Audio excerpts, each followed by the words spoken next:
नमस्कार। Acid reflux GRD हाइटिस hernia के patient जब भी डॉक्टर के पास जाते हैं तो हमेशा डॉक्टर्स उनको बोलते हैं कि आप ज्यादा सोचते हो। यहाँ तक कि घर वाले लोग बोल जाते हैं, रिश्तेदार बोलते हैं, फ्रेंड्स बोलते हैं, सब हर कोई ये बोलता है कि आप आपकी बीमारी के बारे में ज्यादा सोच रहे हो। यहाँ तक कि आप ज्यादा ही सोचते हो, इस वजह से ही आपको ये प्रॉब्लम है।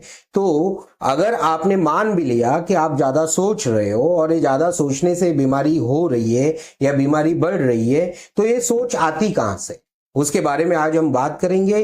तो क्यों ज्यादा लोग, क्यों कुछ ही लोग ज्यादा सोचते, कुछ लोग ज्यादा नहीं सोचते, उसके बारे में भी बात करेंगे। और ये सोच को कैसे कंट्रोल करना है या इसको कैसे आप कम कर सकते हो, उसके बारे में भी बात करेंगे। तो आज का वीडियो पूरा देखना ताकि आपको ठीक से समझ में आए। देखिए, कुछ पेशेंट ऐसे हैं कि उनको ये प्रॉब्लम होने के बावजूद वो ज्यादा नहीं सोचते, और कुछ लोग ऐसे हैं कि उनको ये प्रॉब्लम है और वो बहुत ज्यादा सोचते हैं।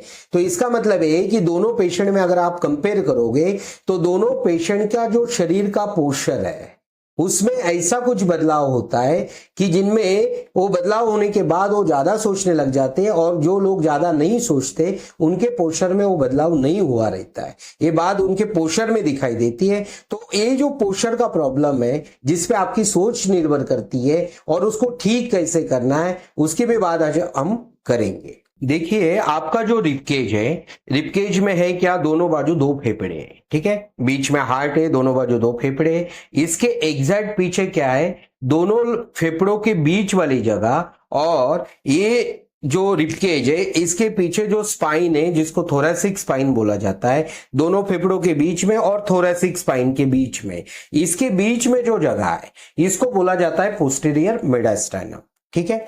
अभी ये जो पोस्टीरियर मेडिस्टाइनम है इसमें आपकी जो वेगस नर्व है जो आपके ब्रेन से आती है, यहां से गर्दन से होते हुए आएगी, और वो इस पोस्टीरियर मेडिस्टाइनम के एरिया से होते हुए डायफ्राम के जो आपका स्फिंक्टर है वहां पे जो ओपनिंग है उसमें से ये पास होकर नीचे जाती है पेट में, ठीक है।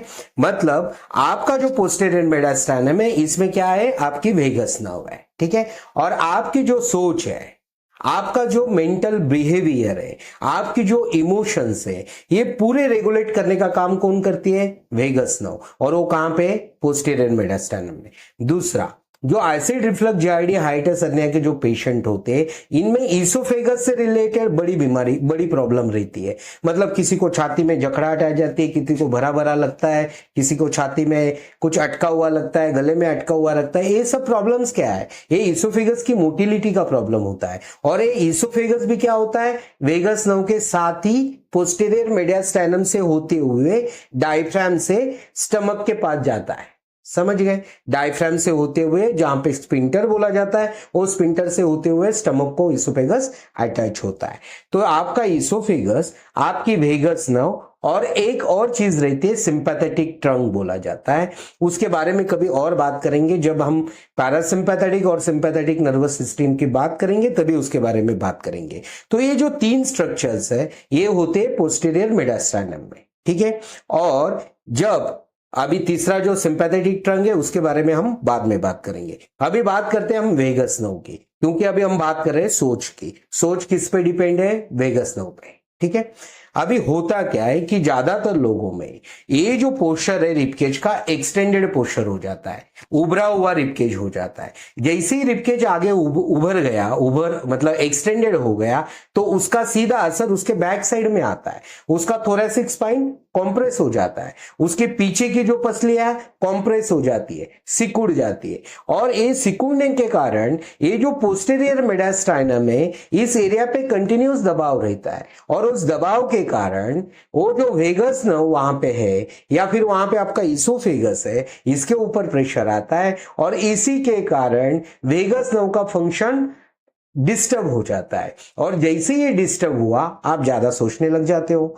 इसीलिए हम अक्सर लोगों को बताते हैं कि हमारी जो भी एक्सरसाइजेस है ये चैनल पर, मतलब जो भी पोस्चरल रिस्टोरेशन इंस्टीट्यूट है उनकी जो भी कॉपीराइटेड इस चैनल पर एक्सरसाइजेस है, ब्रीदिंग टेक्निक्स है, वो सभी टेक्निक्स में आप देखोगे कि हम ज्यादा से ज्यादा ये रिबकेज के पीछे वाले हिस्से में एयर कैसे आएगी, इस पे ख्याल रखते हैं, इस पे ध्यान देते हैं ताकि वो ओपन हो। वो क्यों देखते हैं? क्योंकि ये प्रॉब्लम की जड़ उसी में है, क्योंकि आपका वेगस ही आपका पूरा डाइजेस्टिव सिस्टम रेगुलेट कर रहा है, आपका वेगस पे ही आपका पाचन डिपेंड है, आपका वेगस पे आपका इमोशनल लेवल डिपेंड है, आपके वेगस पे आपका सोच डिपेंड है। सब कुछ आपका वेगस ही बॉडी को रेगुलेट करता है और वो वहां पे होती है। इसीलिए सब टेक्निक्स में हम अक्सर वहां पे एयर कैसे आएगी उस पे विशेष ध्यान देते हैं। अभी एरिया जितना ज्यादा ब्लॉक होते जाएगा उतना आप इमोशनली डिस्टर्ब होंगे,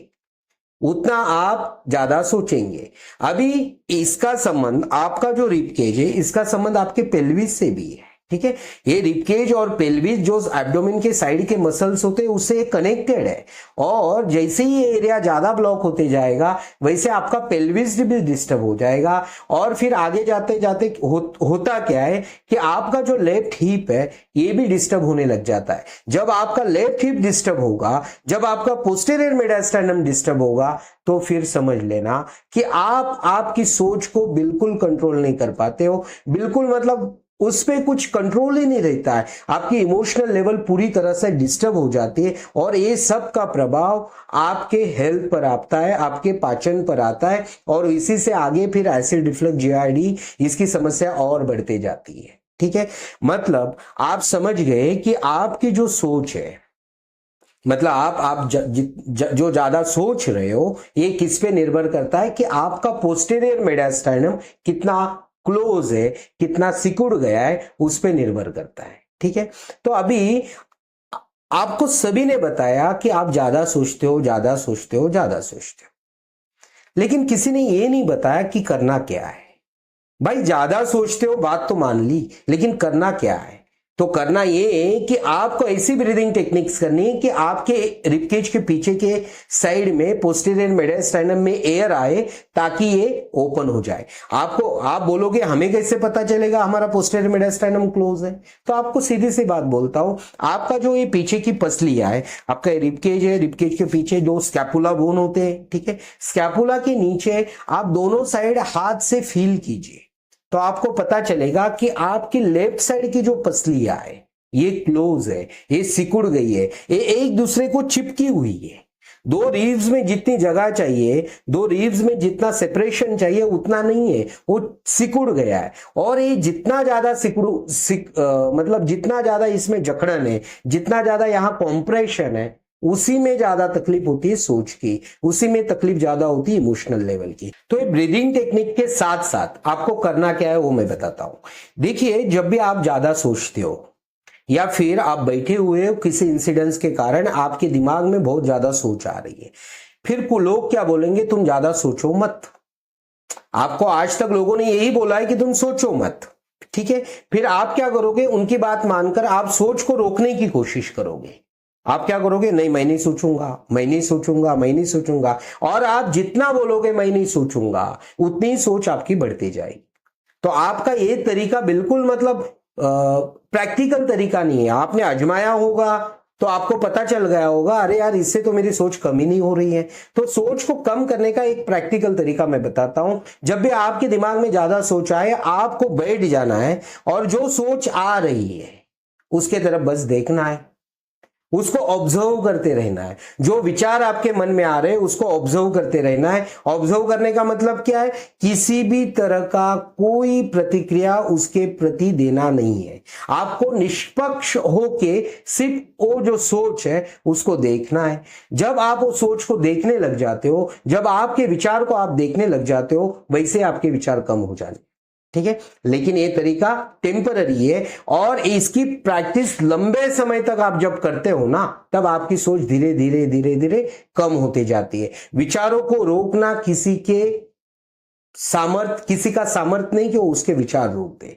विचारों को आप देखकर वो अपने आप रुक जाते, यही तरीका उसके लिए योग्य है। लेकिन आप अगर ऐसा कुछ करना चाहते हो कि आपकी सोच नेचुरली ऐसी हो जाए कि वो कम आपके दिमाग में कम विचार आने लगे, तो आपको आपके पोस्टीरियर मेडिस्टाइनम पे काम करना होगा और उसके लिए आपको आपका पोस्चर ठीक करना होगा। इसके लिए आप इस चैनल की कई सारी ब्रीदिंग टेक्निक ट्राई कर सकते हैं और वो ट्राई करने के बाद आपका जो अनुभव रहेगा आप हमें कमेंट में जरूर बताना। अगर आपको ऐसे ही वीडियोस आप देखना चाहते हो तो इस चैनल को आप सब्सक्राइब कर दीजिए। अगर आज का वीडियो आपको पसंद आया होगा तो इसे ज्यादा से ज्यादा लोगों तक शेयर कीजिए। आपने आज का वीडियो देखा इसके लिए आपका बहुत बहुत धन्यवाद।